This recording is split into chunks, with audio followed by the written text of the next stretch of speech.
আসসালামু আলাইকুম রহমতুল্লাহ। আলহামদুলিল্লাহ আলহামদুলিল্লাহ আলহামদুলিল্লাহ। আজ খুব মনে প্রশান্তি লাগতেছে, আনন্দ লাগতেছে যে আওয়ামী লীগ বাংলাদেশ জামাত ইসলামকে নিচ্ছিন্ন করার জন্য যে পদক্ষেপ নিয়েছিল তারা আগস্টে 2024-এ, আজ সেই আওয়ামী লীগের প্রত্যেকটা ঘর বাড়ি, সে যত নেতাকর্মী আছে সব দেশ থেকে পালাতক, আর ঘর বাড়িগুলো সব 6 ফেব্রুয়ারি 2025 সব ভাঙচুর করা হচ্ছে বুলডোজার দিয়ে। এটা দেখে খুব মনে প্রশান্তি লাগতেছে। তার কারণ আমার বাসা সাতক্ষীরায়, আমি সাতক্ষীরার মানুষ।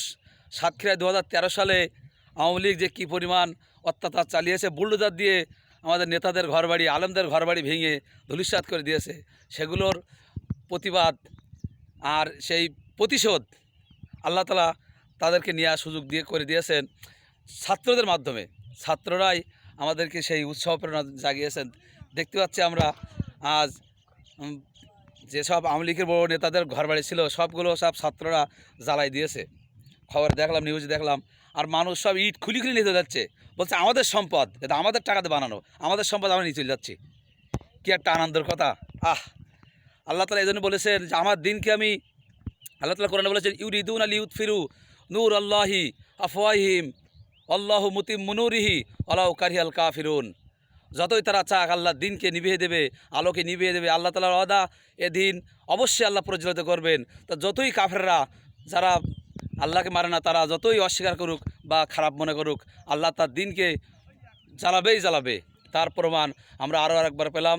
যারা দিনকে বুঝতে পারার জন্য, ইসলামকে বুঝতে পারার জন্য দেশে প্রকণ্ডা চালিয়েছিল, জামাত ইসলামকে নিষিদ্ধ করেছিল, আজ তাদের খবর বাংলাদেশের মানুষ আর তাদের ঘৃণা করে, তাদের খবর আর নেই, তাদের সব শেষ, নিশ্চিন্ন। আল্লাহ তারা ছাড় দেয় কিন্তু ছেড়ে দেয় না।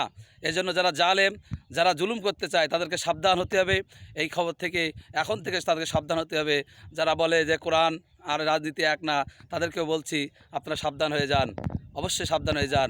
দিন আপনাদের হয়তো আসতে পারে এমন দিন, সেই দিনে অপেক্ষা আপনারা করবেন না। অবশ্যই আপনারা ভালো হয়ে যান, ইসলামকে মানুন এবং ইসলামকে বুঝুন, সেই অনুযায়ী জীবনযাপন চালান।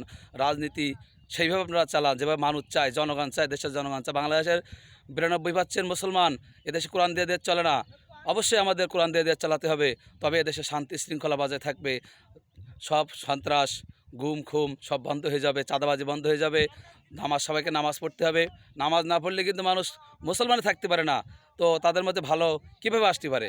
এজন্য সবাইকে বলবো, দেশবাসীর জন্য বলবো, আপনারা সবাই যারা মুসলিম দাবি করেন প্রত্যেকেই নামাজ পড়বেন। নামাজ না পড়লে কিন্তু আপনাদের ইমানই থাকে না। তো আপনাদের আর তখন আর কী করার থাকে? মুসলমান খালি মুখে মুখে মুসলমান বললে তো আর ইসলাম প্রতিষ্ঠিত হয়ে যাবে না। প্রত্যেককে নামাজ পড়তে হবে। জুম্মার দিন যখন লোক হয় মসজিদে ফজরের নামাজে, ওই রকম লোক যেদিন হবে সেদিনকে ইসলাম এমনি কায়েম হয়ে যাবে। তো সবাই নামাজ পড়বেন, সবার জন্য দোয়া করি, আমাদের জন্য সবাই দোয়া করবেন। আসসালামু আলাইকুম রহমতুল্লাহি ওয়া বারাকাতুহু।